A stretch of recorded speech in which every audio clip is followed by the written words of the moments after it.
Assalamualaikum warahmatullahi wabarakatuh. Baiklah anak-anak, hari ini kita akan belajar mengenai bab 2 ketentuan salat fardu dengan Ibu Ayu Rahmawati dengan NPM 1911010274. Ada yang tahu ini gambar apa? Ya, ini adalah gambar orang yang sedang azan. Jadi, ketika kita mendengar suara azan, maka jawablah azan tersebut dengan seruan azan yang sama. Ada yang tahu ini gambar apa? Ya, benar sekali. Ini adalah gambar gerakan wudhu. Ada lagunya loh. Cuci tangan sambil baca Bismillah. Kumur-kumur basuh hidung lalu muka. Cuci tangan sampai siku, rambut dan telinga. Terakhir cuci kaki lalu doa. Oke, yang selanjutnya, ada yang tahu ini gambar apa? Ya, ini adalah gambar gerakan sholat. Dari berdiri, niat, takbiratul ihram, hingga salam. Oke, kita masuk ke pembahasan. Syarat wajib sholat. Syarat wajib sholat yang pertama adalah beragama Islam. Baik laki-laki maupun perempuan wajib mengerjakan sholat fardu dalam sehari semalam. Sholat fardu itu ada 5, yaitu zuhur, asyar, maghrib, isya, dan subuh.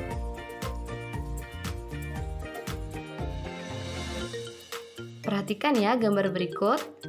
Jadi, orang yang beragama Islam itu menutup aurat, mengaji, berbakti pada orang tua, memanah, dan masih banyak yang lainnya.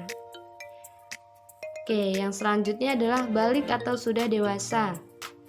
Orang yang sudah balik atau dewasa diwajibkan untuk sholat. Nah, tanda-tandanya balik bagi anak-anak yaitu berumur 15 tahun bagi anak laki-laki dan perempuan.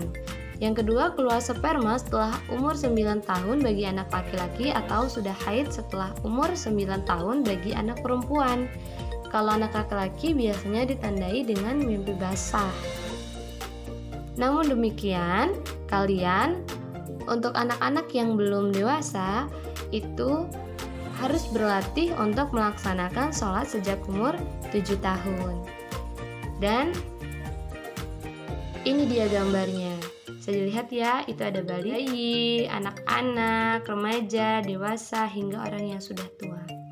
Sama juga ya gambarnya. Yang ketiga yaitu berakal sehat. Nah, jadi orang yang wajib sholat itu adalah orang yang berakal sehat. Nah, yang tidak boleh sholat bagaimana, Bu? Yang tidak boleh sholat itu adalah orang yang mabuk, gila, ataupun pingsan. Nah, itu tidak wajib sholat. Ayo perhatikan gambar berikut. Nah, orang tersebut wajib sholat atau tidak? Ya, tidak. Jadi, orang tersebut itu tidak wajib sholat karena dia tidak berakal dan gila. Oke, yang selanjutnya, syarat sah sholat.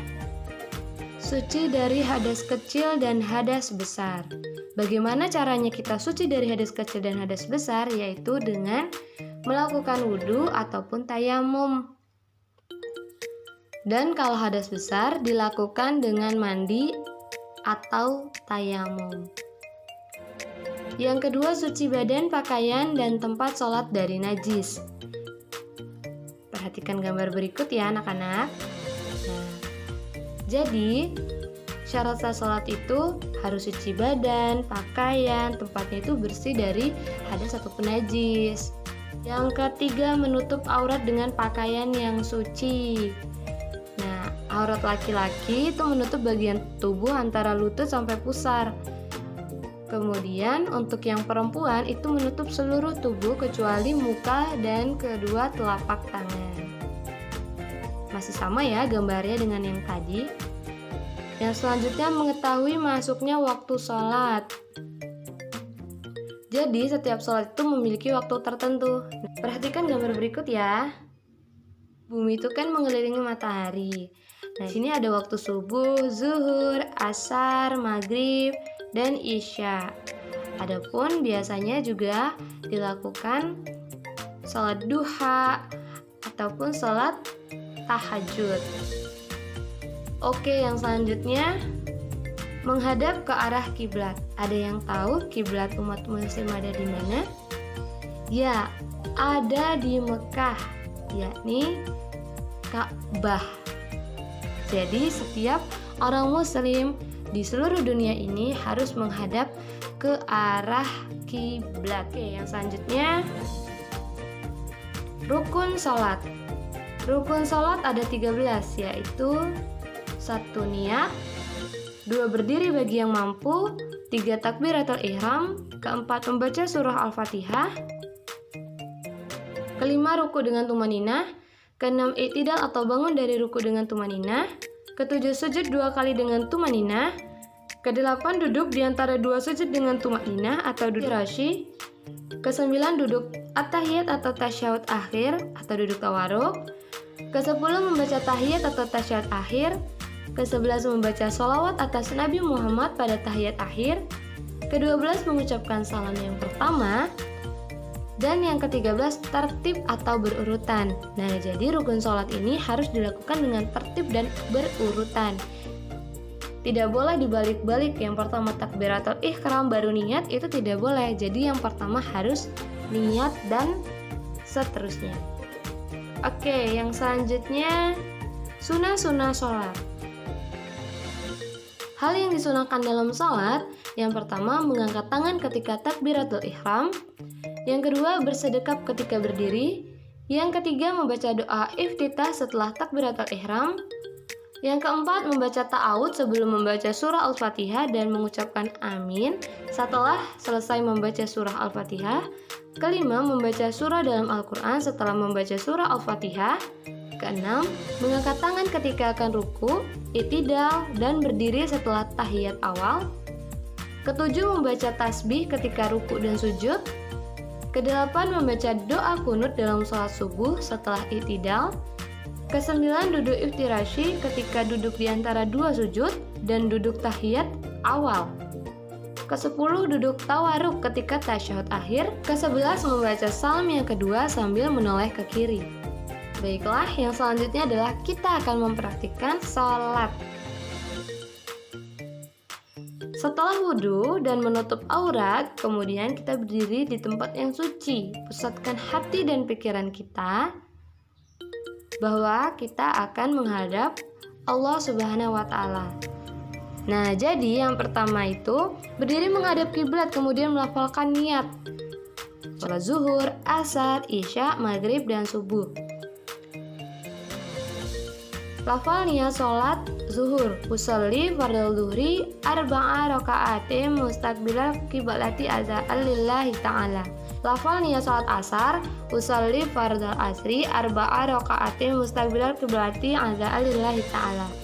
Lafal niat sholat isya, usolli fardhu isya'i arba'a raka'atin mustaqbilal qiblati azaan lillahi ta'ala. Lafal sholat maghrib, usolli fardal maghribi salasa raka'ati mustaqbilal qiblati ada'an lillahi ta'ala. Lafal salat subuh, usolli fardal subhi raka'ataini mustaqbilal qiblati ada'an lillahi ta'ala. Yang selanjutnya adalah takbiratul ihram dengan mengucapkan Allahu Akbar sambil mengangkat tangan. Ketika takbiratul ihram itu di dalam hati kita berniat menyengaja mengerjakan sholat. Yang ketiga bersedekap di bawah dada di atas perut, kemudian membaca doa iftitah. Allahu Akbar kabira walhamdulillahi katsira wa subhanallahi bukratan wa asira. Inni wajahtu wajhiya lillazi fatara samawati wal ard hanifan muslima wa ma ana minal musyrikin. Inna sholati wa nusuki wa mahyaya wa mamati lillahi rabbil alamin la syarika lahu wa bidzalika umirtu wa ana minal muslimin. Adapun doa iftitah lainnya yaitu Allahumma ba'id baini wa baina khotoyaya kama bainal musyriqi wal maghrib, dan seterusnya. Nah, setelah membaca doa iftitah tersebut, dilanjutkan dengan membaca surah Al-Fatihah. Dan setelah surat Al-Fatihah, disunahkan membaca surah atau ayat dalam Al-Quran, baik surah-surah pendek ataupun surah-surah yang panjang. Yang keempat, ruku dengan tumainah sambil mengangkat tangan dengan membaca Subhana Rabbiyal Azimi wa bihamdi. Itu dibaca 3 kali. Selanjutnya yaitu adalah i'tidal dengan tumainah sambil mengangkat tangan dan membaca Sami'allahu liman hamidah Rabbana lakal hamdu mil'us samawati wa mil'ul ardi wa mil'u ma syi'ta min syai'im ba'du. Pada rakaat kedua setelah salat subuh disunahkan membaca doa kunut. Allahumma dini fiman hadait wa afini fiman afait wa tawallani fiman tawallait wa barik li fima atait wa kini birahmatika syarra ma qadait fa innaka taqdi wa la yuqda alaik wa innahu la yadhillu ma walait wa la ya'izzu man adait tabarakta rabbana wa ta'alait falakal hamdu ala ma qadait astaghfiruka wa atubu ilaik wa sallallahu ala sayyidina Muhammadin nabiyil ummi wa ala alihi wa sahbihi wa sallam. Selanjutnya, sujud 2 kali dengan tumanina sambil membaca tasbih 3 kali. Bacaan tasbihnya yaitu Subhana Rabbiyal A'la wa bihamdi. Dibaca 3 kali ya. Selanjutnya, duduk di antara 2 sujud sambil membaca doa. Rabbi firli warhamni wajburni warfa'ni warzuqni wahdini wa'afini wa'fu anni. Nah, ini namanya adalah duduk iftirashi. Oke, yang selanjutnya setelah duduk kemudian sujud yang kedua seperti sujud yang pertama dengan membaca tasbih yang sama ya. Kemudian yang ke-9 duduk tasyahud akhir dan membaca At-tahiyatul mubarakatuh salawatut thayyibatulillah. Assalamu alayka ayyuhan nabiyyu wa rahmatullahi wa barakatuh. Assalamu alayna wa ala ibadillahi sholihin. Asyhadu an la ilaha illallah wa asyhadu anna Muhammadar Rasulullah. Allahumma salli ala sayyidina Muhammad wa ala ali sayyidina Muhammad. Kama shallaita ala sayyidina Ibrahim wa ala ali sayyidina Ibrahim. Wa barik ala sayyidina Muhammad wa ala ali sayyidina Muhammad. Kama barakta ala sayyidina Ibrahim wa ala ali sayyidina Ibrahim fil alamin innaka Hamidum Majid. Baru dilanjutkan dengan mengucap salam yang pertama menoleh ke kanan. Assalamualaikum warahmatullah. Biasa disunahkan berdoa inni as'aluka fauzan bil jannah. Dan yang selanjutnya disunahkan salam yang kedua sambil menoleh ke kiri. Assalamualaikum warahmatullah. Inni as'aluka najata minan nar wal afwa indal hisab. Yang selanjutnya adalah hal-hal yang membatalkan salat. Hal-hal yang membatalkan salat, yang pertama tidak mengerjakan salah satu rukun salat, yang kedua berbicara selain bacaan salat dengan sengaja, yang ketiga banyak bergerak selain gerakan salat dengan berturut-turut, yang keempat hadas kecil atau hadas besar, yang kelima terkena najis, yang keenam terbuka auratnya dengan sengaja, yang ketujuh makan atau minum meskipun sedikit, yang kedelapan niat keluar dari sholat,